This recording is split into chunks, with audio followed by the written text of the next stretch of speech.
Ibu sekarang perhatikan betul ya, karena saya akan membahas sesuatu yang sangat penting yang mungkin jarang diungkap dengan kekinian. Kalau ibu memaksimalkan 3 fungsi ini dalam kehidupan ibu, maka nilainya tinggi di hadapan Allah. Bahkan nanti saya tunjukkan pada Anda, ketika Anda menjalani satu di antara 3 ini, itu Masya Allah senilai dengan jihad fi sabilillah. Kalau ibu benar-benar memaksimalkan fungsi ini, maka Allah akan rawat anak-anak ibu untuk berbakti kepada ibu di kemudian hari. Sampai Nabi memanggil pemuda itu untuk kembali berbakti pada orang tuanya. Jadi kalau, mohon maaf ya, betul-betul maksimalkan fungsi ini, maka nanti ibu akan lihat di masa depan, anak ibu akan banyak baktinya kepada ibu.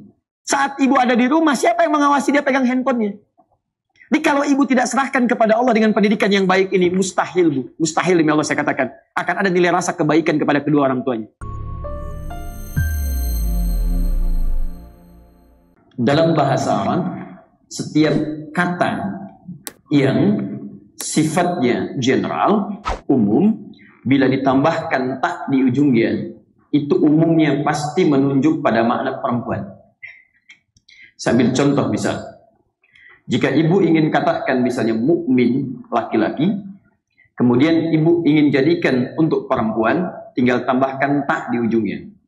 Mukmin laki-laki, perempuan mukminah. Soim laki-laki, perempuan tuh kan, ya, baik. Betul ya. Nah, sekarang muslim laki-laki, perempuan. Jadi saya tulis dulu ya. Bu, kelihatan insyaallah? Belum saya tulis. Baik, tidak harus jaminan surga menjadikan kita tidak rasional ya. Ayo, tulis dulu baru kelihatan ya. Jadi seperti ini tulisannya, muslimah. Ya. Baik, kita tuliskan muslimah. Dari kata muslim, ini penting dulu saya tuliskan supaya mengerti kenapa disebut muslimah. Muslimah, kata generalnya dari muslim, kemudian akar katanya, kata kerjanya dari kata aslama. Baik, ketentuannya disebut dengan Islam. Hasilnya disebut dengan salam. Bisa turunkan dulu turunan-turunan katanya supaya kita paham betul ya, saat disebut ibu sebagai muslimah, ini kata umumnya, kemudian ini kata kerjanya, ini kemudian agama atau perangkat ya, cara menjadi muslimah yang baik, kemudian ini hasilnya. Turunan ini nanti kita turunkan dalam Al-Quran ya. Kita misalnya turunkan yang ini dalam bentuk jama' Quran surah ke-33 Al-Ahzab ayat 35. Yang ini dalam bentuk jama'nya ditemukan Quran surah ketiga ayat ke-102 paling kanan sebelah atas. Yang ini aslama atau aslim ya, kita temukan di Quran misal surah kedua Al-Baqarah ayat 131 misal. Yang ini Islam kita temukan di Quran surah ketiga ayat 19. Yang ini kita temukan di Quran misal surah ke-19 Maryam ayat ke-15. Baik. Sekarang kita coba turunkan dulu keistimewaan muslimah dalam Al-Quran berdasar kata yang tadi disebutkan. Perhatikan baik-baik. Saya akan bagi dulu kata muslimah pada 2 bagian. Bagian pertama kata generalnya ini. Bagian kedua hal yang khusus menunjuk pada sifat perempuannya. Tadi masih ingat di awal jumpa kita, kalau ingin menjadikan perempuan ditambah apa? Tak. Okay? Saya bagi 2 kalimat muslimah, saya pecah muslim dengan tak di sini. Tak marbutan. Ya. Saya turunkan dulu taknya dalam Al-Quran. Tak ini ketika disebutkan di Quran itu ada kalimat khusus yang hanya menunjuk pada perempuan, tidak dimiliki oleh laki-laki.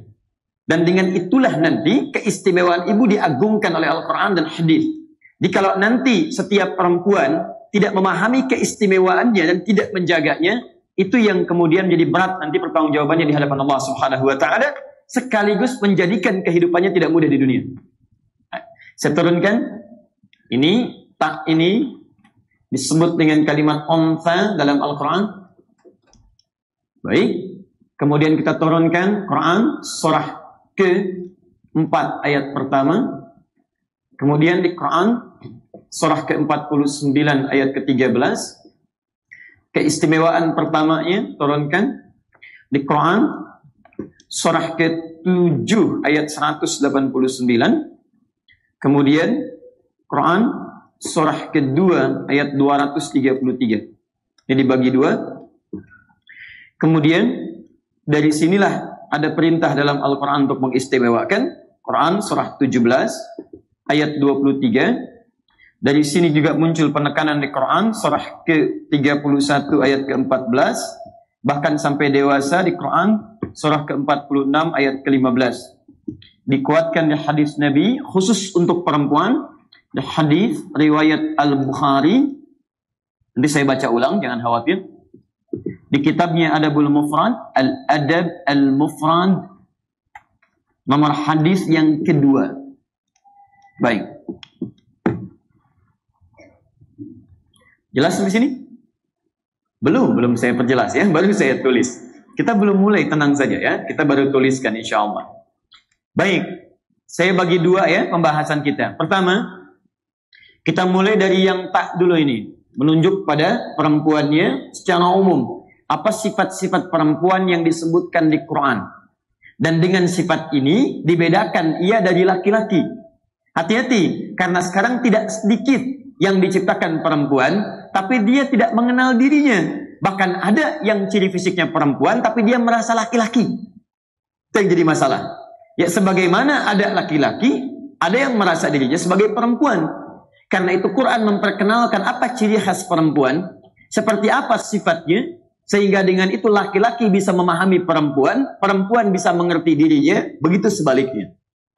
Mari kita lihat, tak ini yang menjadi tanda khusus, untuk perempuan, itu asal kalimat lengkapnya, kalimat umumnya dalam bahasa Arab, termasuk di Quran disebut dengan kata unta namanya.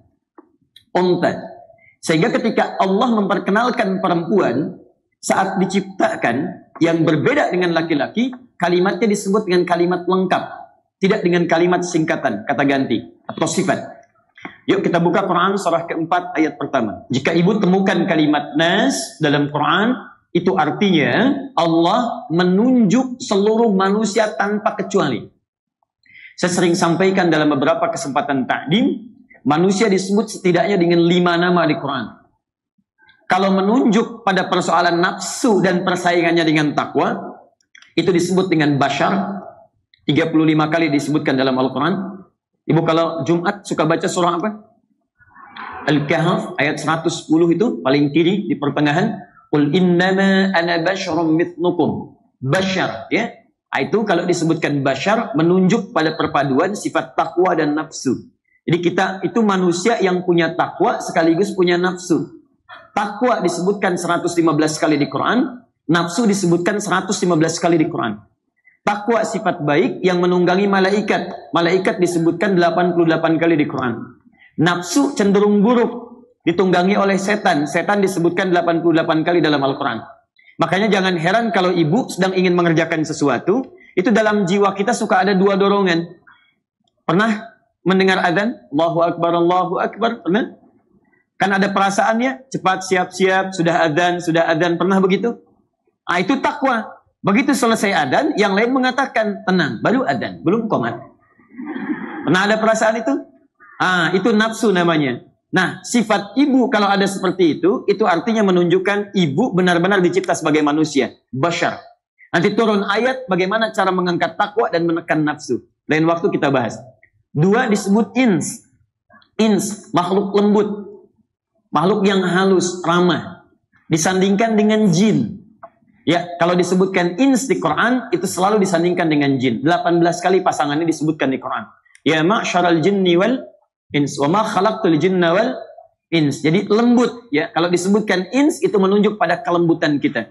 Jadi kalau ibu membaca Al-Quran, menemukan kalimat ins, itu ibu, itu sedang diajak berpikir oleh Allah. Jadi kalau Anda sedang baca Quran, tapi lisan terbiasa kasar, tangan kasar, artinya kita diminta mengoreksi diri untuk kembali pada fitrah semula. 3, insan. Saya agak cepat. Insan disebutkan 65 kali dalam Al-Quran, di 63 ayat berbeda, di 43 surah yang tidak sama. Kalau disebutkan insan, itu menunjuk pada totalitas kehidupan kita. Ya, makhluk yang tidur, yang makan, yang sholat, yang minum, yang berpakaian, semua totalitas aktivitas kita disebut insan namanya. Karena itu langsung diberikan satu surah menunjuk pada keutamaan aktivitasnya. Surah ke-76, Al-Insan. Baik, keempat disebut dengan Bani Adam. Bani Adam. 7 kali disebutkan dalam Al-Quran untuk menunjuk asal mula keturunannya yang dari Adam. Maaf, tidak ada satupun manusia yang hadir di muka bumi ini kecuali kalau ibu urutkan itu sampai nasabnya ke Nabi Adam alaihissalam. Kalau tidak percaya silahkan ibu cari, ibu keturunan siapa, ya? Pasti ujung-ujungnya kembali ke Nabi Adam. Manusia paling mulia Nabi Muhammad SAW diberikan oleh Allah kemuliaan. Maaf, lahir ayahnya sudah tidak ada, tapi nasabnya oleh Allah diperjelas sampai ke Nabi Adam untuk menunjukkan di manusia mulia. Lahir ayah tidak ada, tapi kemuliaannya ditunjukkan sampai menyambung nasabnya ke Adam. Muhammad bin Abdullah bin Abdul Muttalib, ya, Muhammad bin Abdullah bin Abdul Muttalib bin Hashim bin Abdul Manaf bin Qusay bin Murrah bin Kilab bin Ka'ab bin Ghalib bin Fihr bin Malik bin Nadar bin Kinana bin Khuzaimah bin Mudrikah bin Ilyas alaihissalam bin Nizar bin Mudar bin Ma'ad bin Adnan bin Abdi bin Adri bin Muqawwam bin Nagur bin Tarikh bin Ya'rub bin Yasub bin Nabit bin Ismail alaihissalam bin Ibrahim alaihissalam bin Azar atau bin Nakhur bin Abir bin Kinan bin Arfakhshad bin Sam bin Nuh alaihissalam bin Mikhlail bin Matushada bin Kinan bin Anwas bin Tif bin Adam alaihissalam. Nah, kalau disebutkan An-Nas itu artinya menunjuk semua manusia tanpa kecuali. Sekarang perhatikan rumusnya. Ya ayyuhan nasu taqu rabbakumul ladzi khalaqakum min nafsin wahidah wa khalaqa minha zawjaha wa batta minhuma rijalan katsiran wa nisaa. Perhatikan. Hei manusia semuanya tanpa kecuali.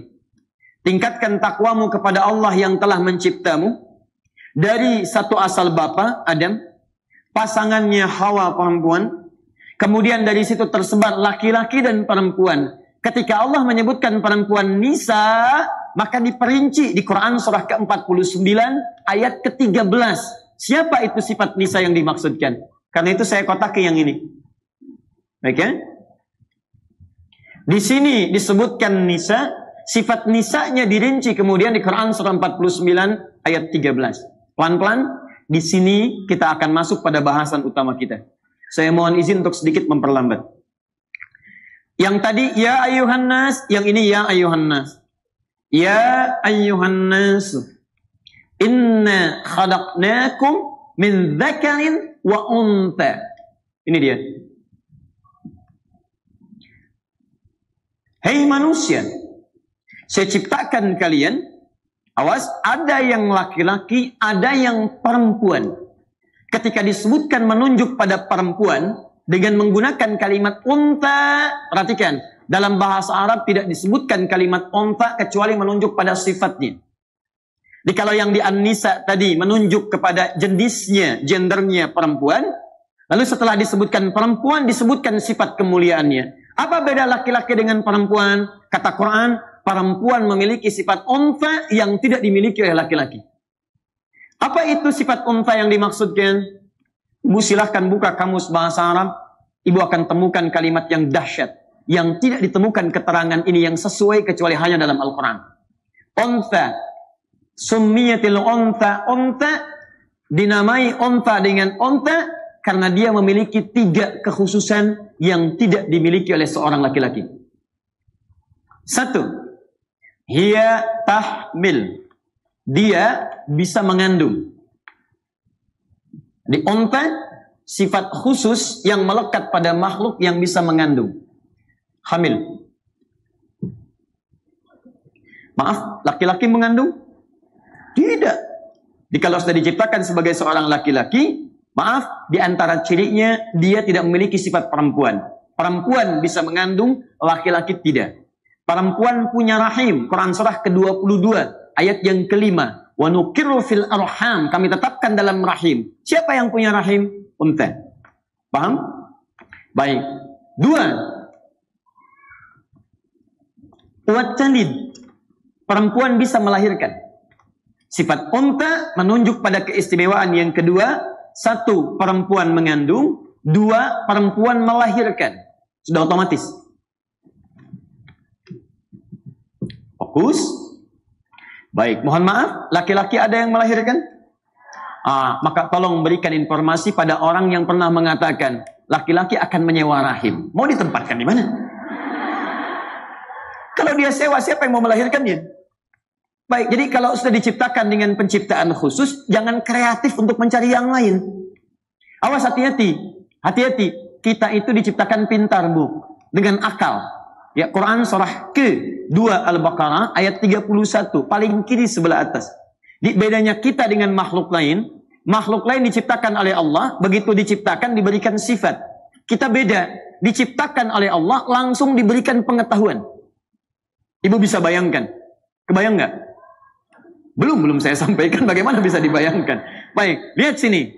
Hanya manusia yang saat diciptakan oleh Allah itu langsung diberikan bekal pengetahuan kepadanya. Lihat kalimatnya. Wa 'allama Adamal asma'a kullaha. Kata Allah, saya ajarkan, saya berikan pada Adam bekal pengetahuan yang mampu menyebutkan semua benda di semesta. Allahu Akbar. Ini coba sebutkan nama-nama benda yang ada di masjid TSB ini. Apa saja? Papan tulis, ada spidol, ada mikrofon, ada layar, ada macam-macam, banyaknya luar biasa. Sekarang, kemampuan manusia, kata Allah, diberikan oleh Allah mampu menyebutkan semua benda di semesta. Orang Barat, Bu, dari California, ya, sekarang menemukan mereka, setelah meneliti keterangan ini, mereka research itu, menemukan sebuah hasil bahwa ternyata paling minimal, memori seorang manusia itu, memori manusia itu sampai 100 juta gigabyte. 100 juta. Jadi kalau ibu masukkan ke misalnya hard disk eksternal, punya 100 GB saja, berapa informasi yang masuk ke situ? Memori manusia itu 100 juta gigabyte, paling minimal. Ingat baik-baik. Sebagian pakar di barat menyimpulkan bahwa otak manusia itu 90% cerdas. Ingat, kita dicipta sebagai makhluk pintar, cerdas. 5%-nya genius. 5-nya yang lain terlihat lambat. Jadi kalau ibu misalnya, maaf ya, dititipkan oleh Allah misalnya seorang anak terlihat lambat, kurang berkembang pengetahuan, ingat baik-baik, itu hanya 5% yang ada pada dirinya. Ibu bisa naikkan levelnya kepada genius 5 yang lainnya, atau minimal ambil yang 90-nya. Ingat, kita dicipta sebagai makhluk yang pintar. Pintar itu anugerah, bodoh itu pilihan. Balikan sini. Kembalikan. Baik, saya mau kembalikan ke sini. Lihat baik-baik. Tadi ada 3 kemuliaan yang tidak dimiliki laki-laki, hanya dimiliki unta perempuan. 1 apa? Mengandung. 2 apa? Melahirkan. 3 apa? Belum. Ingat, belum. Belum saya sampaikan. 3. Teruskan. 3. Memberikan ASI atau menyusui. Menyusui.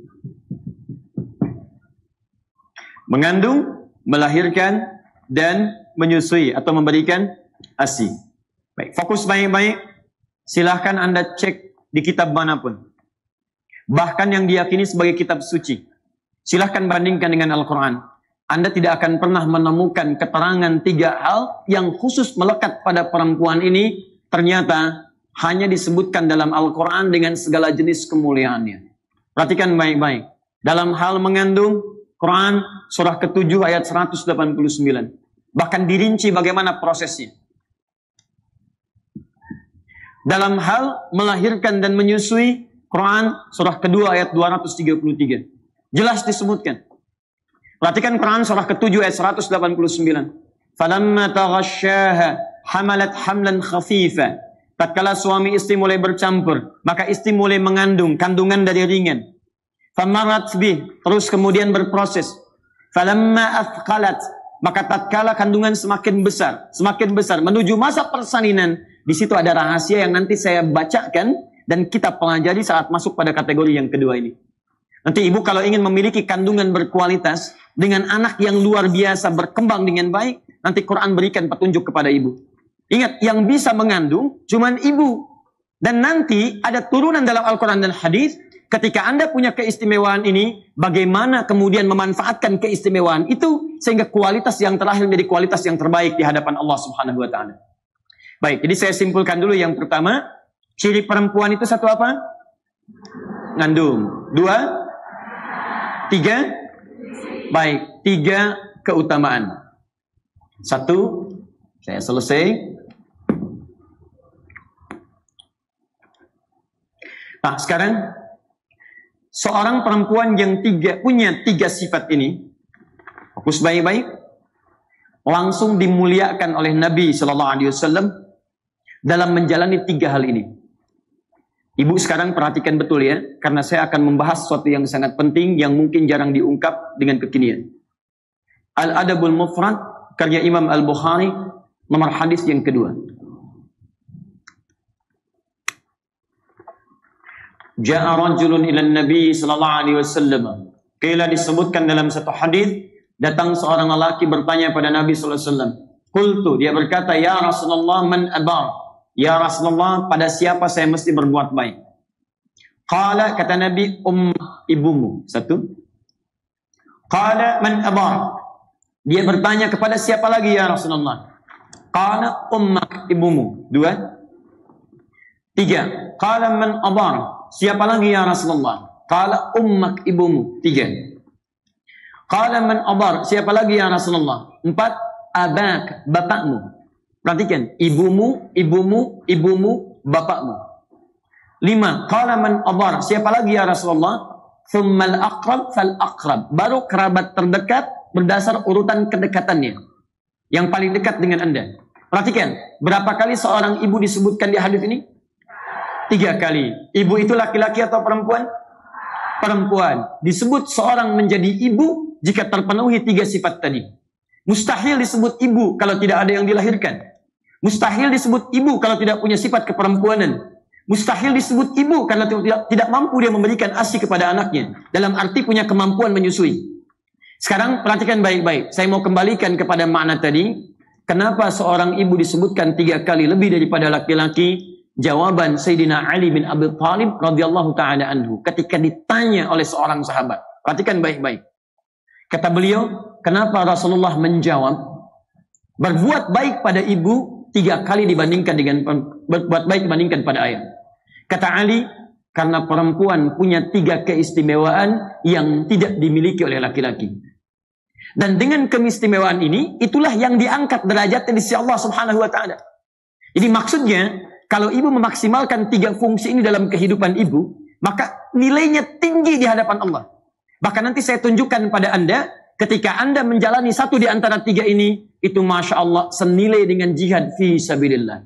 Jadi kalau ibu sedang menjalani itu kemudian wafat misalnya, dengan izin Allah, atau sesuai ajalnya, wafat Anda, maka nilai Anda syahid seperti orang yang berjihad di medan perang. Ya, kata Ali, 1. Ibu disebutkan 3 kali dibanding bapak karena ibu punya 3 keistimewaan yang tidak dimiliki oleh bapak. Tadi 1, dia mengandung. 2, dia melahirkan. 3, dia menyusui. Berhenti di sini kalimat Ali bin Abi Thalib, orang barat penasaran. Muncullah kemudian di masa kini Bu, ada tim disebut dengan tim 18. Berasal dari MIT, Massachusetts Institute of Technology. Mereka meresearch hadis Nabi Sallallahu Alaihi Wasallam yang terkait dengan keistimewaan perempuan. Ternyata Masya Allah, apa hasilnya? Ternyata ditemukan seorang ibu perempuan dari 3 proses ini, ternyata dia memiliki saham pada anak 75% dibandingkan dengan seorang bapak. Dari 3 proses tadi. Ya, lihat, mengandung, melahirkan, menyusui. Ketika 3 itu disempurnakan, hasil penelitian terkini, dan ini nyata disebutkan. Apa dampaknya? Ibu bisa memberikan 75% pengaruh kepada anak dibandingkan dengan ayah. Jadi kalau saya sebutkan ada 100%, 75-nya untuk ibu, 25-nya untuk ayah, berarti ibu berapa bagian? 3 bagian. Ayah berapa bagian?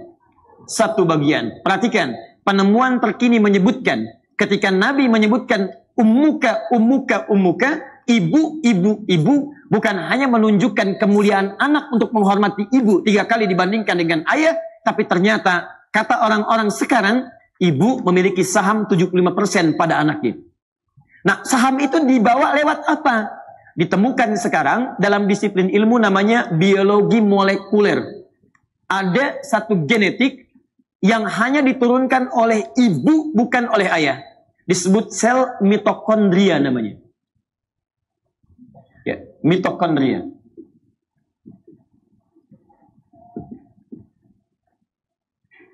Sebentar ya, kita agak ilmiah dulu dibahas. Maksud saya kalau ibu nanti merasakan itu, berarti ibu normal. Ya. Lihat sini.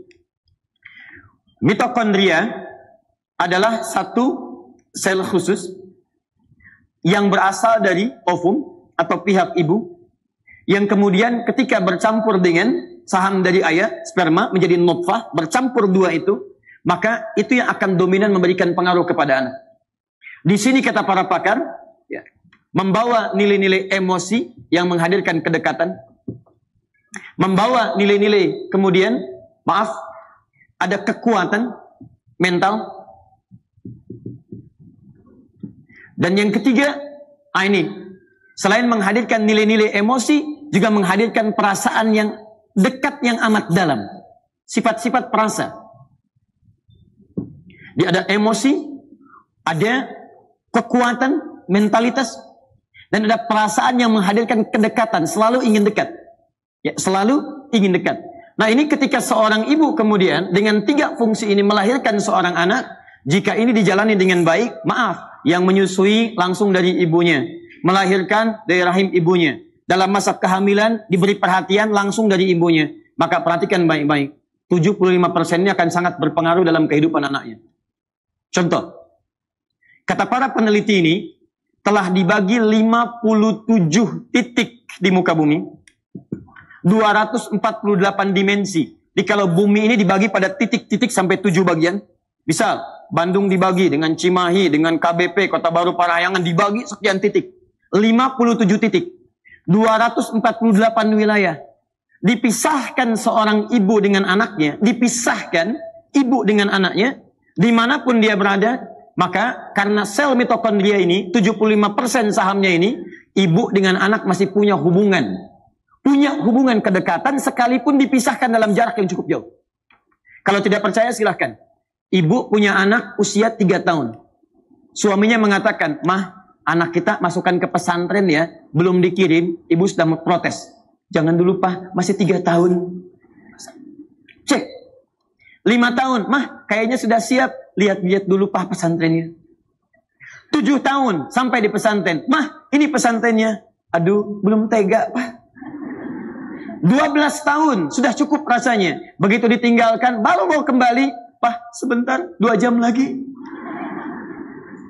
Sudah ditinggalkan di pesantren, pulang ke rumah. "Pak, besok ke sana lagi ya." Dan hebatnya, kemanapun anak itu beraktivitas dan sudah jadi apapun, hebatnya dia masih punya rasa dengan ibunya. Kalau tidak percaya silahkan, Bu. Ibu tempatkan, sedang bekerja di mana, belajar di mana, terpisah jauh jarak, ibu pasti punya rasa. Yang rasa ini tidak semaksimal mungkin dimiliki oleh ayah. Ayah kerja belum tentu ingat anak. Ibu masak ingat anak. Ibu nggak bilang iya, pasti itu. Silakan cek. Karena ini persoalannya. Nah, apa hubungannya dengan pembahasan kita? Ini kita belum bahas muslimah ya, baru bahas nukta. Bahas ini dulu nih. Nah, karena kita sekarang sedang belajar dalam Al-Quran, muslimah dalam Al-Quran, taknya dalam Al-Quran. Sekarang pendidikan apa yang diberikan oleh Al-Quran yang harus dimaksimalkan oleh seorang ibu, sehingga ketika rasa ini keluar dan dia hidup, anak kita itu atau anak ibu lahir dalam keadaan yang baik dan punya aktivitas yang baik. Ternyata kesolehan anak-anak nanti setelah dilahirkan itu bergantung pada 3 proses ini. Kalau ibu tidak menjalani 3 proses ini dengan baik, maka nanti saat dia terlahir tidak mudah untuk mengembalikannya. Nah, sekarang saya mau turunkan, barangkali ada yang masih dalam proses ini, atau yang sudah lewat misalnya, yang nanti akan diturunkan kepada anak-anaknya. Saya cepat saja, karena ini bukan bahasan inti kita. 1, Quran, surah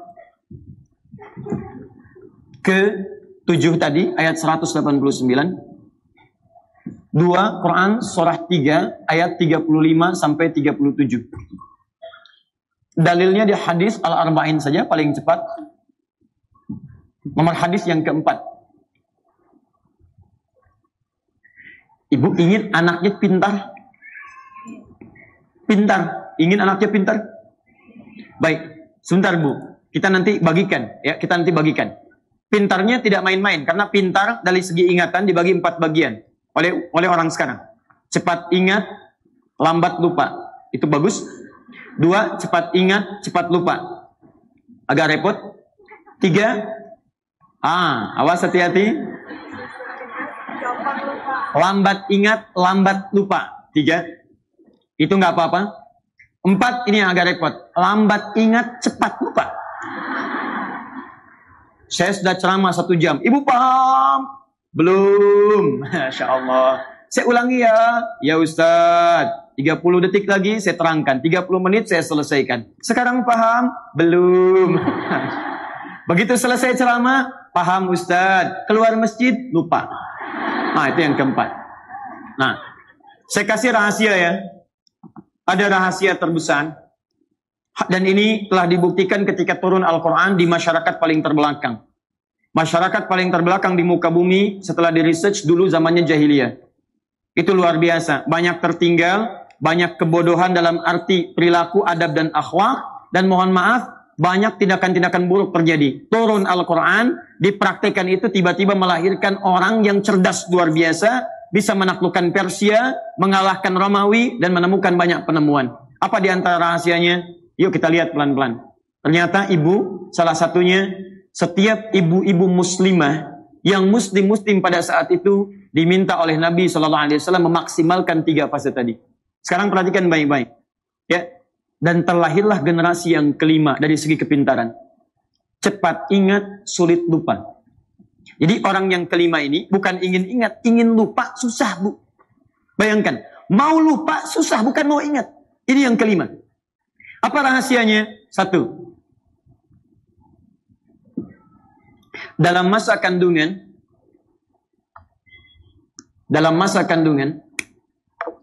orang tuanya, terkhusus ibu itu seringkali meningkatkan amal saleh.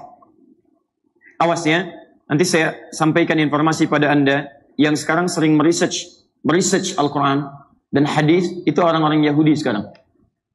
Jangan salahkan dengan perilakunya. Karena yang punyanya itu kita tidak menguraikannya. Di mereka research, mereka kerjakan. Walaupun mereka meyakini isinya, tapi mereka tepikan keyakinannya. Sekarang lihat baik-baik. Lihat baik-baik Quran surah 7 ayat 189. Ya. Falamma taghasyaha hamalat hamlan khafifa famarrat fi falamma athqalat da'wa Allah rabbahuma la in ataitana salihah lanakunanna minasyakirin. Ada isyarat di ayat ini, kalau fase kandungan sedang dialami, maka orang tua, terkhusus ibu ataupun calon ayah, paling minimal itu memperbanyak doa kepada Allah Subhanahu wa taala supaya anaknya terlahir dalam keadaan yang saleh. Kalau ibu ingin teruskan lagi, contoh Hannah. Ibu pernah dengar nama Hannah? Istrinya Imran. Ibu kenal Imran? Biasa. Ibu ini kenapa ya? Imran, ya. Imran disebutkan di Quran surah ketiga, Ali Imran, keluarganya Imran. Ya, Imran itu ya kekerabatannya dengan Nabi Zakaria. Nabi Zakaria kerabatan dengan Nabi Yusuf. Nabi Yusuf anaknya Nabi Yaqub. Nabi Yaqub anaknya Nabi Ishaq. Nabi Ishaq anaknya Nabi Ibrahim alaihissalam dari Sayyidah Sarah. Baik, Imran menikah dengan Hannah. Hannah saat menikah dengan Imran kemudian mengandung, perhatikan, apa yang dilakukan oleh Hannah diabadikan di Quran untuk memberi petunjuk pada para muslimah kemudian hari. Lihat baik-baik. Idh qalat imra'atu Imran, Rabbi inni nadhartu laka ma fi batni muharrara. Ketika Imran pelajari, pahami ketika Imran punya istri namanya Hannah saat mengandung itu sering memperbanyak ibadah pada Allah Subhanahu wa taala. Paling minimal kata Allah, dia rajin berdoa. Ya Allah, mohon jadikan anak saya anak yang saleh, anak yang dekat denganmu, jadi ahli ibadah. Perhatikan, dalam kandungan ada sunnah dalam Al-Quran. Bagi setiap perempuan yang punya sifat-sifat ini, yang tidak dimiliki oleh laki-laki, jika dalam masa kandungan itu, maka perbanyaklah perbuatan-perbuatan baik. Sekarang, saya saat mengandung istri saya,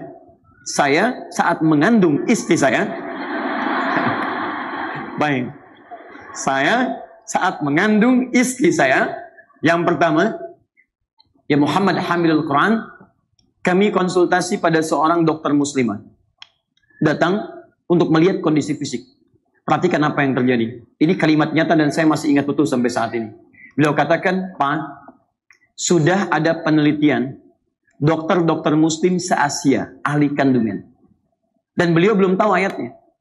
Ternyata kalau seorang perempuan itu mengandung dan orang tuanya sering banyak berbuat kebaikan, terkhusus bagi seorang muslim sering berbuat amal soleh, maka itu akan langsung berdampak pada kandungannya, pada anaknya. Memberikan dampak. Apa yang memberikan dampak itu? Mitokondria, 75% tadi. Dimohon maaf Bu ya, kalau itu langsung diberikan, diamalkan oleh ibu, petunjuknya cuma di Islam. Ibu rajin baca Quran, meningkatkan amal soleh, rajin tahajud, rajin puasa. Demi Allah saya katakan, tolong manfaatkan ini. Dan kalau ibu berjuang memberikan yang terbaik di masa itu, maka Masya Allah pertaruhannya surga. Wafatnya langsung syahid. Kalau ibu amal salahnya sedikit, amal solehnya banyak, wafat saat mengandung, wafat saat melahirkan, wafat misalnya saat menyusui, maka mohon maaf, itu nilainya sama dengan syuhada. Wafat dalam keadaan syahid seperti orang berjuang di jalan Allah Subhanahu wa taala. Baik. 2. Saya baca hadis sahih riwayat Al-Bukhari di Al-Adabul Mufrad.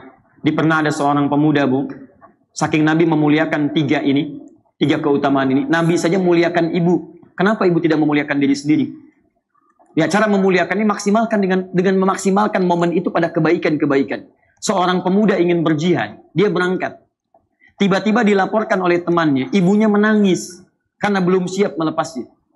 Itu jihad yang taruhannya surga, dipanggil oleh Nabi, pemuda itu, datang sini, kata Nabi. Begitu datang, apa kalimatnya? Pulang pada ibumu, buat dia tertawa seperti engkau membuatnya menangis. Ibu bayangkan, rasa tadi yang sangat dalam, yang pernah mengandungnya, yang pernah melahirkan, yang pernah memberikan ASI, belum memberikan kesiapan dia untuk berjuang keluar, Nabi memindahkan jihad di medan perang kepada jihad di rumah untuk berbakti pada ibunya. Maksud saya, kalau ibu benar-benar memaksimalkan fungsi ini, maka Allah akan rawat anak-anak ibu untuk berbakti kepada ibu di kemudian hari. Sampai Nabi memanggil pemuda itu untuk kembali berbakti pada orang tuanya. Jadi kalau, mohon maaf ya, betul-betul maksimalkan fungsi ini, maka nanti ibu akan lihat di masa depan, anak ibu akan banyak baktinya kepada ibu. Ibu kenal Maryam? Imran kenal, Hannah kenal, Maryam kenal, biasa. Ayo baca lagi Quran surah 3 ayat 35-37.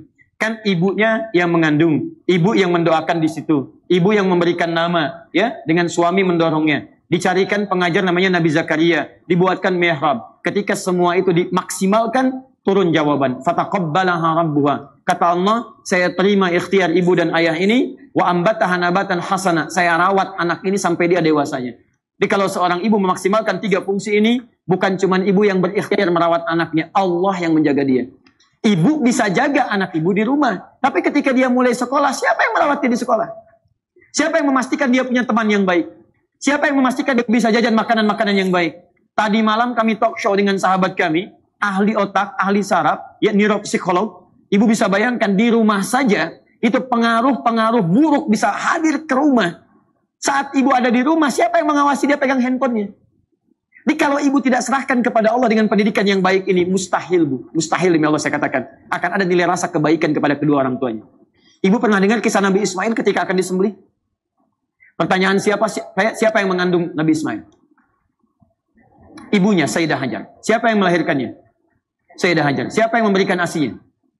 Jangan ngarang. Karena saat akan diberikan, asi tidak keluar. Awas. Mengarang hanya di pelajaran bahasa Indonesia.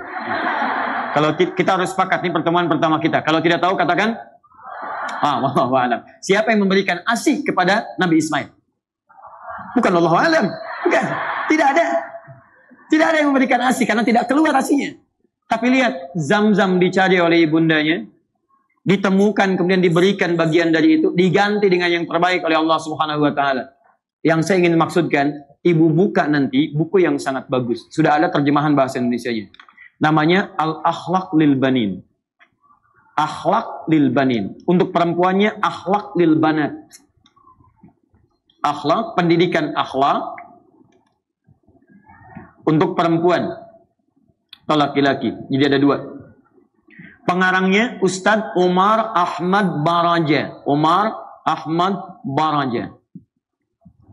Asalnya ditulis pakai bahasa Arab. Beliau menulis sampai jilid keempat. Mau masuk yang kelima meninggal dunia dalam penulisannya. Baik. Sudah diterjemahkan ke bahasa Indonesia. Yang di bahasa Arab. Coba lihat jilid yang kedua. Warnanya biru. Halaman 25. Paling kanan di pertengahan. Ibu lihat ini kalimatnya. Jarang diketahui. Ketika Nabi Ismail akan dikorbankan itu, kemudian diganti dengan sembelihan yang besar, tidak banyak orang tahu ada 3 peristiwa yang sangat menarik. Begitu mau dikorbankan, disembelih, kata Nabi Ismail, ya abati, duhai ayah, mohon tajamkan pisaunya sebelum saya disembelih, supaya dengan pisau yang tajam itu mempercepat penyembelihan saya dan mengurangi rasa sakit yang mungkin akan saya alami. Bukan karena sakitnya, saya khawatir kalau saya terlihat meronta, ayah tidak tega menyembelih saya. 2. Ya abati, duhai ayah, mohon kencangkan ikatan ini, diikat, supaya nanti saya khawatir kalau ikatan terlampau longgar, saya bergerak sedikit, ayah merasa iba untuk menyembelih saya. 2. Dan ini jadi sunnah di kemudian hari, kalau ingin menyembelih, tajamkan pisaunya, kemudian kuatkan ikatannya. Tapi lihat yang ketiga. Ya abati, duhai ayah, tolong pisahkan gamis putih yang saya pakai ini. Mohon lipatkan dengan baik dan berikan sebagai tanda cinta kepada ibunda yang telah melahirkan putra satu-satunya. Hadiah terakhir untuk ibunya. Di dalam wafatnya saja, dalam tanda petik, di penghujung yang ia rasakan nyawanya akan melayang, itu masih memikirkan ibundanya. Dari mana semua itu terlahir? Karena perhatian ibu yang begitu besar kepadanya. Zam, zam, zam, zam, zam, zam. Dan karena itu semua kisahnya dibalik oleh Allah Subhanahu wa taala dengan takdirnya diganti sembelihan dengan sembelihan yang lain. Dan jadilah cinta kemudian bersemai di kehidupan rumah tangga. Ibunya baik, ayahnya baik, anaknya berbakti kepada kedua orang tuanya.